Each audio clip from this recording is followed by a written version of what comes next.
సచిన్ రికార్డులు బ్రేక్ చేయబోతున్న విరాట్ కోహ్లీ. తర్వాత మ్యాచ్ అయినటువంటి ఇండియా వర్సెస్ న్యూజిలాండ్ మ్యాచ్లో రికార్డ్స్ అన్ని బ్రేక్ అవబోతున్నాయి. లాస్ట్ మ్యాచ్లో పాకిస్తాన్పై కోహ్లీ చేసిన సెంచరీతో గాడ్ ఆఫ్ క్రికెట్గా పిలుచుకునే సచిన్ టెండూల్కర్ రికార్డులకు ఈక్వల్ అయ్యాడు. ఇక ఛాంపియన్స్ ట్రోఫీలో భాగంగా మార్చి 2న టీమిండియా వర్సెస్ న్యూజిలాండ్ మధ్య మ్యాచ్ జరగబోతుంది. అయితే ఇప్పటికే విరాట్ కోహ్లీ పాకిస్తాన్పై సెంచరీ చేసి ఫామ్లోకి వచ్చేశాడు. ఇప్పుడు అతడు కివీస్తో జరగబోయే మ్యాచ్లో దిగ్గజ క్రికెట్ అయిన సచిన్ టెండూల్కర్ సాధించిన పలు రికార్డులను బ్రేక్ చేసే అవకాశం వచ్చింది.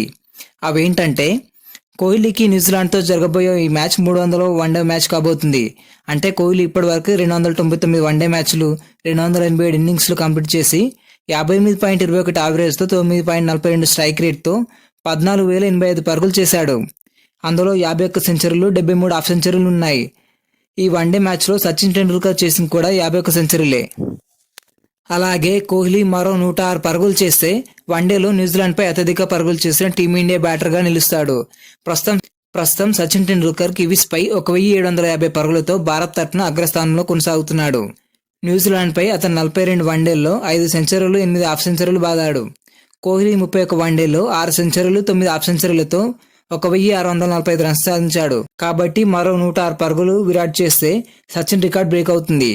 మొత్తం వరల్డ్ క్రికెట్లో రికీ పాంటింగ్ 1971 పరుగులు 51 మ్యాచ్లో చేసి అగ్రస్థానంలో ఉన్నాడు. అలాగే కోహ్లీ బ్రేక్ చేయబోయే సాలిడ్ రికార్డ్ ఏంటంటే, న్యూజిలాండ్ మ్యాచ్లో మరో 85 పరుగులు సాధిస్తే న్యూజిలాండ్పై 3,000 పరుగులు పూర్తి చేసుకున్న 5వ బ్యాటర్గా నిలుస్తాడు. మన టీమిండియా తరఫున సచిన్ టెండూల్కర్ 3,340 పరుగులతో ఒక్కడే ఈ మార్కులు అందుకున్నాడు. ఇందులో కూడా ఓవరాల్గా ఈ జాబితాలో రికీ పాంటింగ్ 3,140 పరుగులతో టాప్ ప్లేస్లో ఉన్నాడు. ఇప్పటి వరకు కోహ్లీ అన్ని ఫార్మాట్లతో కలిపి 55 మ్యాచ్లు ఆడాడు. 47 యావరేజ్తో 2,915 పరుగులు సాధించాడు. ఇందులో 9 సెంచరీలు, 15 హాఫ్ సెంచరీలు ఉన్నాయి.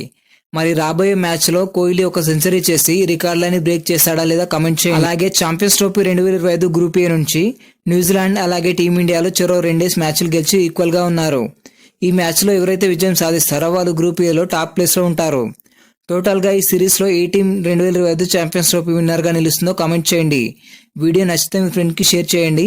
మరిన్ని అప్డేట్స్ కోసం మన ఛానల్ని సబ్స్క్రైబ్ చేసుకోండి.